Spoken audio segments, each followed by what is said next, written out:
السلام عليكم ورحمة الله تعالى وبركاته، ومرحبا بكم في قناة منبع الرعب. اليوم إن شاء الله جيتكم بقصة جديدة اللي نتمنى تنال الإعجاب ديالكم، وكنطلب الله أنكم تكونوا في صحة جيدة. وكما كنقولكم ديما، ديروا أبوني وديروا جيم وما تبخلوش على بشي كومونتير زوين إلا عجبتكم القصة. وأهم حاجة، سيروا شي بلاصة هادئة وديروا لي زياد ديالكم وعيشوا مع أطوار القصة بحال نتوما اللي كتعيشوها، وسيروا مع الأطوار ديالي. ودابا مشينا مع القصة.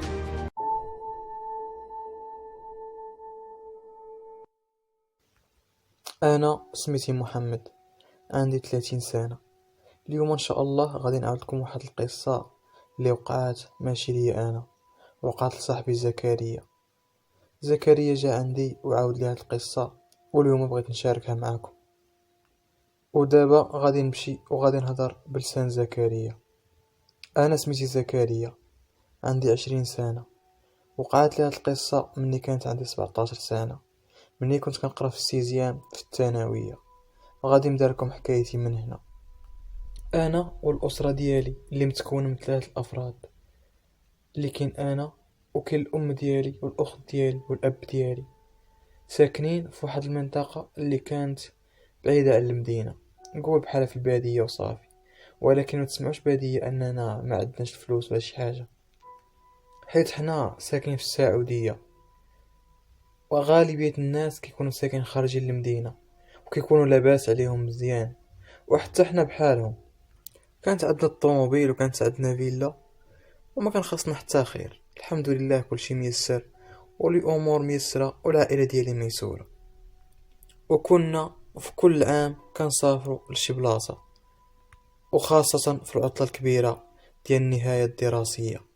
وهذا العام كان الوالد ديالي كيعاود لي باننا ملي غادي نسالي القرايه هذيك الساعه غنمشيو عند الجده ديالي اللي كتسكن في واحد المنطقه اللي كانت بعيده، وكانت جات غير في وسط الصحراء. وانا كانت الجده ديالي عزيزه عليا بزاف. وكان الاب ديالي كيقول لي باننا من هذيك الساعه ان شاء الله غتشدوا العطله انت واختك، غادي نمشيو عند جداتك للصحراء، وعمامك كامل غادي يتجمعوا تما. هذيك الساعه ان شاء الله غندوزو عطله زوينه بزاف. انا فرحت بزاف لان الاخت ديالي، وبقينا كنتسناو بفارغ الصبر غير وصل الصيف ويتسالوا امتحانات ونمشيو نسافروا عند الجده ديالي ونعيشوا الاجواء العائليه اللي كتكون اجواء ممتازه واجواء زوينه بزاف. بقينا كنقراو حتى كانت تقريبا العطله كتقرب شويه بشويه. المهم شحال ما كتقرب العطله وحنا كنفرحوا، حتى وصلوا الامتحانات. والامتحانات الحمد لله دوزناهم مزيان حتى نهار الامتحان الاخر. المهم كيما الايامات اللي دازو، نط الصباح بكري، بقيت كنحفظ شويه. هذيك الساعه مني قرب الوقت نط لبست حوايجي وفطرت وشديت الطريق. وكيما الايامات الروتينيه بقيت كنتسنى تجا الطوبيس، ركبت فيه. هذيك الساعه وصلت للثانويه ديالي، دوزت الامتحان صافي. هذيك الساعه الحمد لله ساليت الامتحانات وخرجت. وهنا فين بدا المشكل، باش غيتعكسنا باش غادي نمشيو لهاد الرحله. وصلت للدار مع هذيك تقريبا 3 ديال العشيه. مشيت عند الاب ديالي ولقيتو كاعي، وحتى الام ديالي سولتهم، قالوا لي البارح اختك راه ما باتش في الدار، واش ما سولتي صحاباتها ولا شي حاجه؟ قلت لهم لا. قلت لهم راه عندها وقال اليوم امتحان. قالوا لي واه راه عندها امتحان. ومشينا سولنا الاساتذه وقالوا لنا راه ما جاتش. قلت لهم انا كيفاش ما جاتش؟ ما يمكنش. ديك الساعه مشيت واتصلت بواحد صاحبي اللي كان كيقرا معاها وسولته، قلت له الو محسن واش ما بانتلكش اختي؟ قال لي لا راه ما بانتليش اليوم كاع، اش ما جاتش دوزت الامتحان. صافي ديك الساعه قلت له من بعد نعاود لك، وقطعت عليه. وهنا فين بدانا المشكل، بقينا كنقلبوا عليها. هذيك الساعه المهم انا طغيت، فكرت بان راه الكاميرات كاينين هما اللي غيوريونا الحل وغيورينا فين مشات اختي.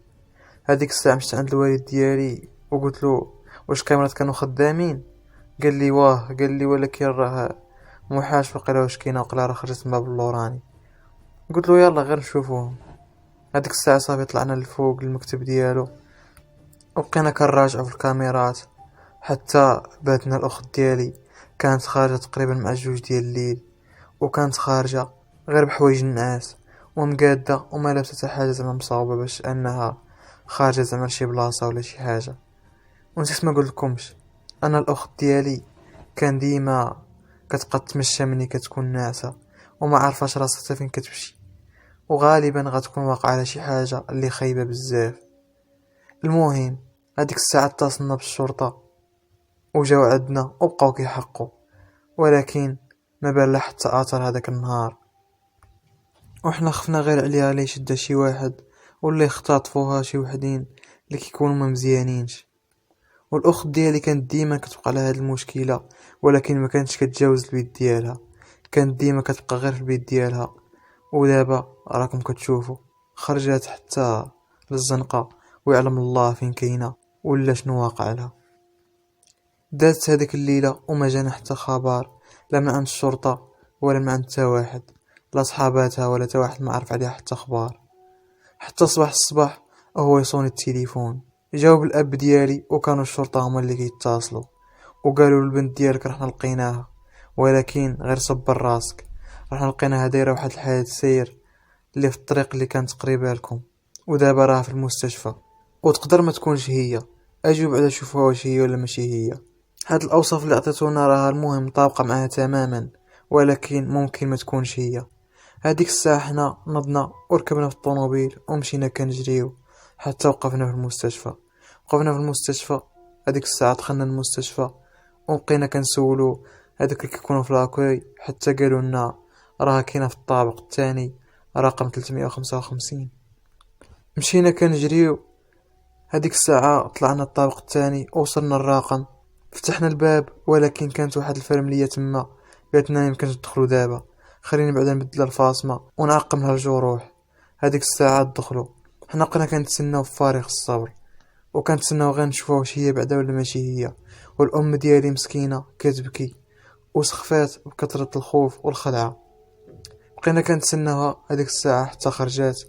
مني خرجات ودخلنا وكانت مغميه عليها وناعسه، وكانت الاخت ديالي مسكينه هي اللي وقع لها داك المشكل.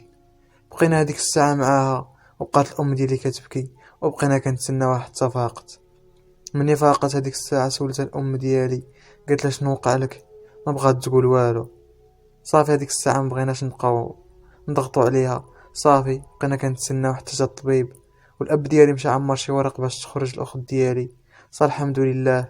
هذيك الساعه عمر الوراق وسنا على شي وراق وخلص الفلوس. هذيك الساعه وديناها للدار ومشينا. صافي هذيك الساعه الاب ديالي تكلف بالوثائق ديال الدراسه ديالها، مشى دفع شهاده طبيه للمدير.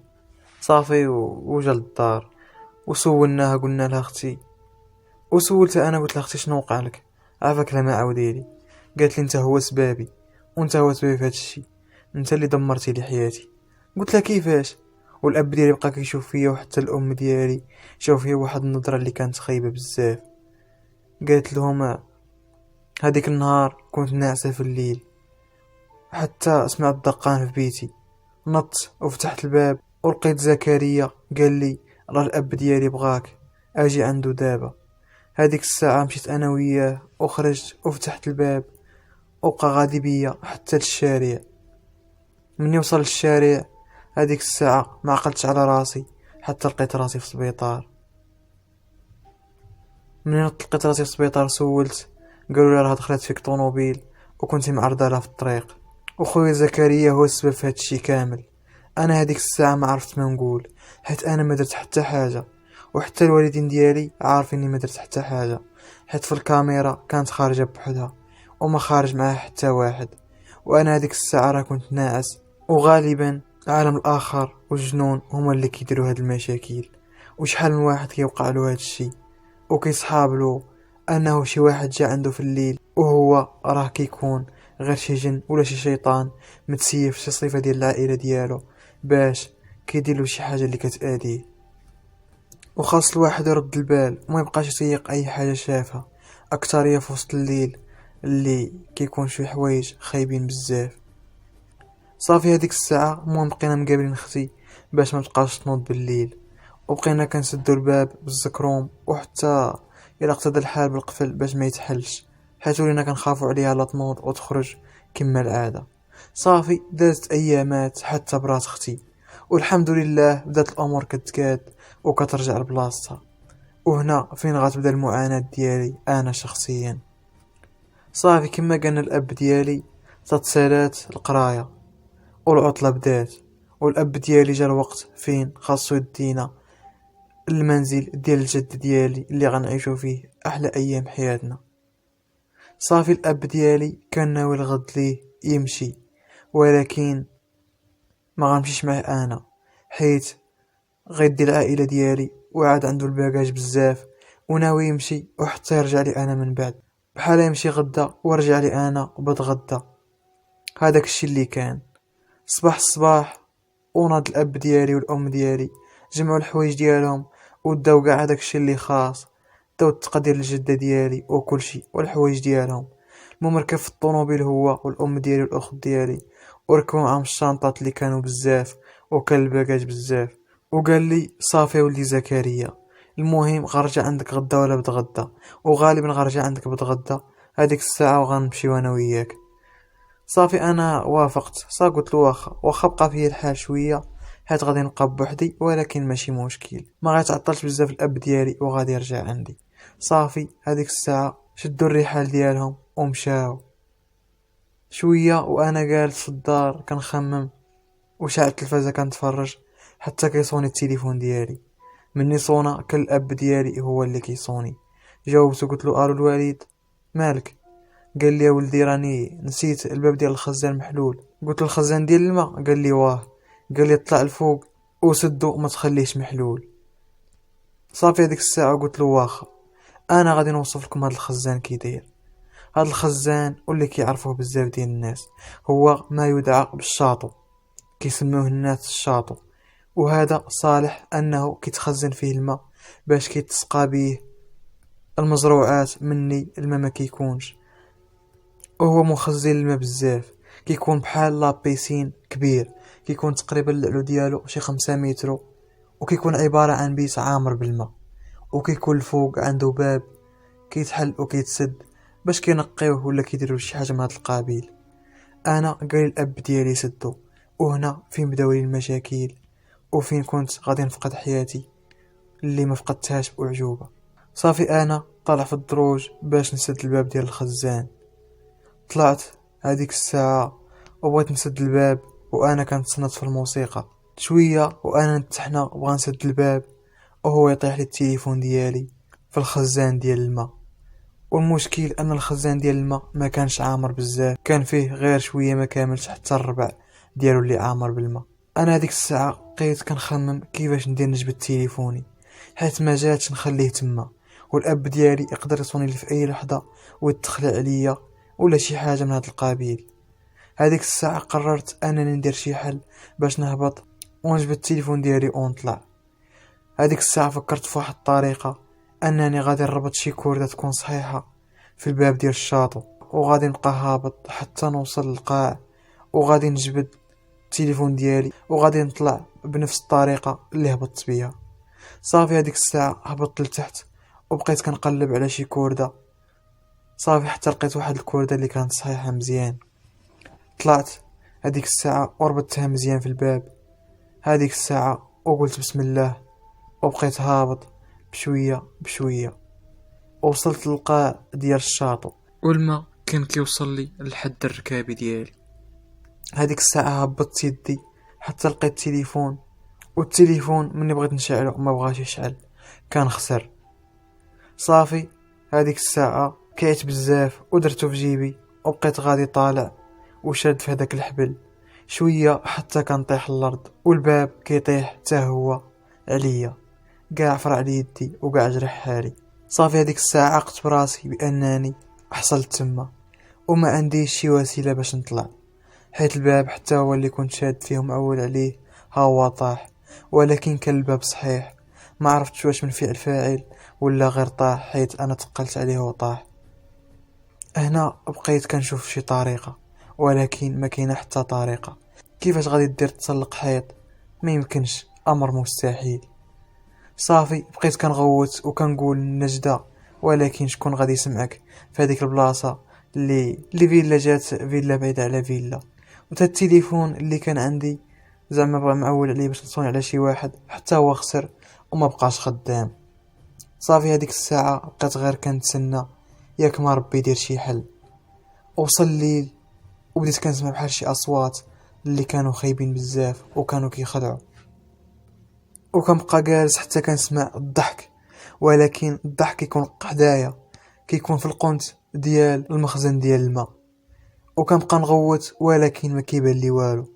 كنبقى نمشي كندور بهذاك الشاطو ولكن ما كتبان لي حتى حاجه وما كنلقيت حتى حاجه. والشاطو كان متعفن، راكم عارفين هذاك الخز الخضر اللي كيكون فيه كيكون خانز وكيكون كيزلق.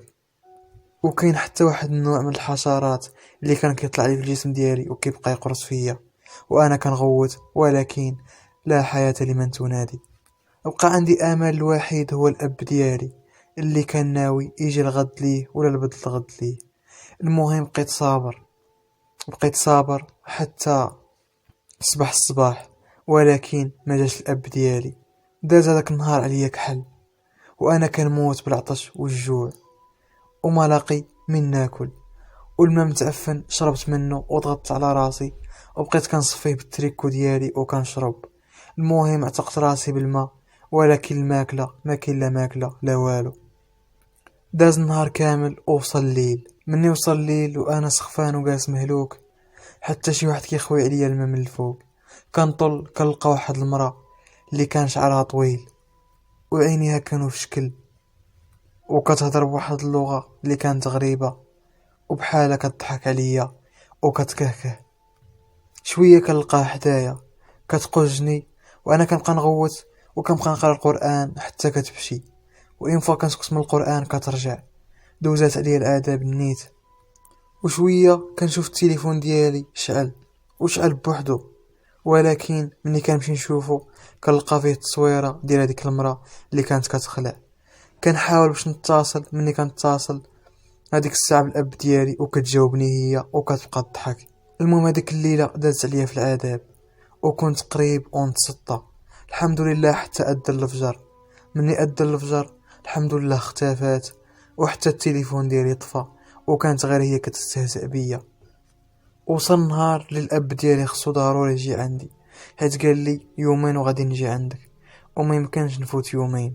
وتصيبو حكي صوني لي في التليفون ديالي، ولكن التليفون ديالي طافي وغالبا غادي يكون جا اليوم. بقيت انا فرحان وقالت كنتسنى ياك ما ربي يجي ويلقاني، ولكن هذاك النهار داز كامل والاب ديالي ما جاش. كثر عليا الجوع والعطش وحيت كنت كنشرب من هذاك الماء اللي كان متلوث. بديت كنحس بالجسم ديالي ناقصه الطاقه وبحاله مريض، وبقيت كنتقيا ولكن ما كنتقيا والو. صافي بقيت حتى تغمى عليا. نط لقيت راسي في المستشفى، حمدت الله وشكرته، ولقيت العائله ديالي مجموعه ودايره بيا. هذيك الساعه وسولت الاب ديالي، قلت له الاب ديالي كيفاش درتي لقيتيني؟ قال لي الحمد لله ولدي من لقيناك، كون ما جيش في الوقت المناسب كون رحنا لقيناك متي وكورك هاد الساعه كاع ما كاينش معانا. انا قلت له الوالد ديالي صافي دابا بلا ما تأنب راسك، المشكل مني انا، انت ما عليك والو. قلت لي سد الباب ديال الخزان ديال الماء، ولكن انا طاح لي التليفون ديالي، وهذيك الساعه باش نخليه ونسد الباب ديال الخزان ونهبط، انا هذيك الساعه بغا ندير راسي واعر، وربطت الكورده وهبطت حتى طحت تما. وقلت له الوالد ديالي راه غالبا هادشي اللي كيوقع لنا، هذاك المخزن راه مسكون. قال لي واه ولدي راني عارف. قال لي انا شحال وقعوا لي فيه ديال الحوايج ولكن ما كنتش كنطيقهم، وراك كتشوف كنت ديما ما كنطلعش لتما الا في النهار، وغير كنطلع نقضي شغلي تما وكنهبط بالزربه. قلت له الوالد ديالي كيفاش درتي لقيتيني؟ قال لي يا ولدي يا ريت كون جيت وطلعت ديريكت للخزان. قال لي انا هذاك النهار اللي قلت غادي نجي فيه جيت وما لقيتكش، وفي عوض ما نطلع للخزان بقيت كنصوني على صحابك وكنسول وكنقلب على صحابك كنسولهم عليك حتى ما لقيتلكش الاثار. عاد تفكرت راسي انني قلت لك سير سد الخزان ديال الماء. مني طلعت لقيت الباب محلول وما كاينش كاع طير، ولقيتك انت طايح تما ومغمي عليك. هذيك الساعه اتصلت بالشرطه وهما جاو وطلعوك، ودابا الحمد لله داوك للسبيطار وعتقوك، وراه عتقوك بأعجوبة. راه كنتي في واحد الحالة حرجة بزاف، وكنا فقدنا الامل انك تعيش. والحمد لله دابا انا عشت مزيان، وعايش مع العائلة ديالي في سعادة. وهذيك الفيلا اللي كنا ساكنين فيها الاب ديالي باعها، وشرينا واحد الفيلا اللي جات في داخل المدينة، وجات زوينة والحمد لله. عمرنا شفنا فيها شي حاجة، حيت كان هذاك الخزان هو السبب ديالي انا واختي في العذاب، وكان غيدوز العذاب علينا واحد بواحد، وكان كل مرة كتسببنا في حادث خطير اللي كيكون باغي يقتلنا، ماشي باغي غير يعذبنا. حيت الاخت ديالي دخلت فيها طوموبيل وكانت قريبة تموت، وانا نفس المشكل.